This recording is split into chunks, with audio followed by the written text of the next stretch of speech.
भाग नंबर 2, और इसमें बताया था आपको 2 में कौन सा आर्टिकल था, आर्टिकल नंबर 5 से लेकर के 5 से कितना तक, 11, 5 से 11 तक। ठीक, पहला कौन सा नागरिकता, प्रारंभ में नागरिकता।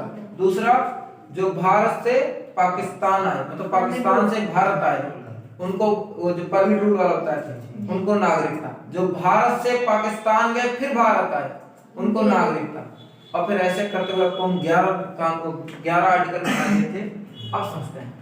देखिए 1955 में उस समय जब ये मामला निपट गया, हम लोग का भारत का बंटवारा हो गया, भारत और पाकिस्तान का सब मामला निपट गया, तो 1955 में एक अधिनियम लाया गया जिसे हम लोग नागरिकता अधिनियम कहें, नागरिकता अधिनियम। और याद हो तो 11 वाले में कहा था कि नागरिकता संबंधी कानून कौन बनाएगा, संसद। और किसके आग्रह बनेगा, गृह मंत्रालय के आग्रह। तो नागरिकता संबंधी वो लाया गया अधिनियम। याद रखिएगा अधिनियम का होता है एक्ट, अधिनियम लाया गया। ठीक, और ये अधिनियम जब तक पारित नहीं होता उसे हम लोग बिल कहते हैं। बिल, नागरिकता बिल आई, लोकसभा में पारित हुआ 1955 में संसद में। जब पारित हो गया तो इसको अधिनियम कह दिया गया, एक्ट। अब ये नागरिकता अधिनियम क्या बताता है, चलिए समझते हैं। इसमें किसी भी देश से नागरिकता, अपने देश में नागरिकता अगर किसी को चाहिए तो उसकी 5 विधियों का वर्णन है। किसका विवरण है भाई, 5 विधि का। क्या 5 तरीके से नागरिकता ग्रहण कर सकते हैं। चलिए समझते हैं पहला क्या है। पहला ये कहा गया 1955 में की बात कर रहे हैं। पहला ये कहा गया कि जन्म के आधार पर नागरिकता, जन्म के आधार पर नागरिकता, आधार पर नागरिकता। इसका मतलब भैया ये तो कह दिया गया, लेकिन इसमें बहुत बड़ा सेंध पकड़ लिया गया। उसमें कहा गया था कि जो बच्चा भारत में जन्म लेता है उसकी मां चाहे भारत की हो या ना हो, उसके पिता चाहे भारत के हो या ना हो, लेकिन अगर वो यहाँ पे जन्म ले लिया तो भारत का नागरिक हो जाए। ये कहा गया था उस समय की ईमानदारी, क्योंकि उसमें ज्यादा बेईमानी थी जैसा आज है। केवल बच्चा भारत में जन्म ले, बस केवल लड़का या लड़की जो भी हो, सिर्फ अगर भारत में जन्म लेता है तो वो नागरिक हो जाएगा, उसको नागरिकता मिल जाएगी, कोई दिक्कत नहीं है। उनके मम्मी पापा से होने। तो ऐसी कंडीशन में क्या हुआ कि जो टूरिस्ट लोग आते थे उनके भी लड़के ही होने लगे। और जब पाकिस्तान थे, पाकिस्तान में 4 शादी करे हैं तो अकाब 2 ही रह जाए, तो उनकी भी नागरिकता है और वहां भी नागरिकता है कि नहीं। तो ऐसे में दिक्कत हो गई, सेंध पकड़ी गई, बहुत ही दिक्कत हो गई। खासकर आतंकवादियों के लिए बहुत ही दिक्कत, मतलब ज्यादा दिक्कत नहीं। समझो वो आके यहाँ प्रोडक्शन करके यहाँ की नागरिकता ले ले, काम खत्म। ठीक, ऐसे करके बहुत दिक्कत हो गई। तो उस समय फिर इसमें संशोधन किया गया और ये कहा गया कि भैया उसमें संशोधन 1986 में। कब हुआ, 1986। जब कोई गलती पकड़े होंगे तब संशोधन किए होंगे इसमें। देखिए होंगे ये तो कानून गड़बड़ कर रहा है ये। तो पहला संशोधन याद रखिएगा 1986, ये अधिनियम था बेटा, संशोधन नहीं था। ये 1955 में अधिनियम पारित हुआ और 1986 में नागरिकता में पहला संशोधन किया गया। कब संशोधन हुआ भाई, पहला। अब पहला संशोधन हुआ, हिंदी में संशोधन, संशोधन पहला सुधार किया गया और कहा गया कि हम जो बच्चा पैदा होगा उसका हम भैया नागरिकता देंगे, लेकिन दिक्कत यह है कि या तो उसके माता पिता दोनों ही भारत के नागरिक हो या दोनों में से कोई एक। अच्छा माता हो चाहे पिता, जैसे अपने यहाँ की सानिया मिर्जा गई है, शोएब क्या नाम है उसका, हाँ शोएब ऐसे कुछ नाम है, वहां शादी की है।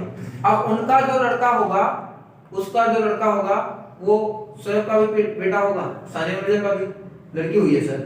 ठीक, तो क्या हुआ, वो चाहे तो वहां की नागरिकता ले ले और चाहे यहाँ, लेकिन अगर वहां की नागरिकता बता चलिए तो यहाँ की खत्म।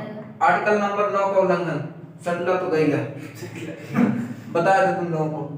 तो इसमें और वो चाहे तो मम्मी के आधार पे यहाँ भी तो नागरिक बन सकता है, क्योंकि उसकी माता जी यहाँ के नागरिक हैं, इसीलिए तो ये कहा गया कि भैया हम जन्म के आधार पे नागरिकता दे देंगे। लेकिन 1986 में एक और कह दिया गया, इसमें पहला संशोधन किया गया, कहा गया कि आपके मम्मी पापा में से कोई एक भारत का होना चाहिए या दोनों भी होंगे कोई दिक्कत नहीं, लेकिन कम से कम कोई एक होना चाहिए। अरे नहीं तो जनसंख्या हमारी बहुत बढ़ जाती भाई, टूरिस्ट आते उनका भी यही डिलीवरी हो जाती है। और भारत के लोग सस्ते टिकाऊ मजबूत होते हैं, मतलब सस्ता इलाज होता है अपने इधर। तो चलिए समझते हैं। इसके बाद क्या होगा, वंश दूसरा आर्टिकल क्या है, पहली में जन्म के आधार पे नागरिकता, दूसरा कहा गया कि हम आपको आपके वंश के आधार पे नागरिकता दे देंगे। वंश के आधार पर, वंश के आधार पर मतलब हो गया क्या, वंश के आधार पर मतलब हो गया कि जैसे हम लोगों को नागरिकता इसलिए मिली है कि हमारे पापा भारत के नागरिक हैं, मम्मी भी भारत की क्या है, नागरिक। उनको नागरिकता इसलिए मिली होगी क्योंकि हमारे दादाजी रहे होंगे भारत के नागरिक, नाना जी रहे होंगे, ऐसे उनको मिली होगी। ये वंशागत है। जैसे अब हमारे बेटा जो होगा, हमारा लड़का जो होगा, उसको नागरिक हमारे के आधार पे, ठीक, फिर उसको नागरिक, लेकिन नागरिकता 18 साल के बाद मिलता है, ठीक है, याद रखना।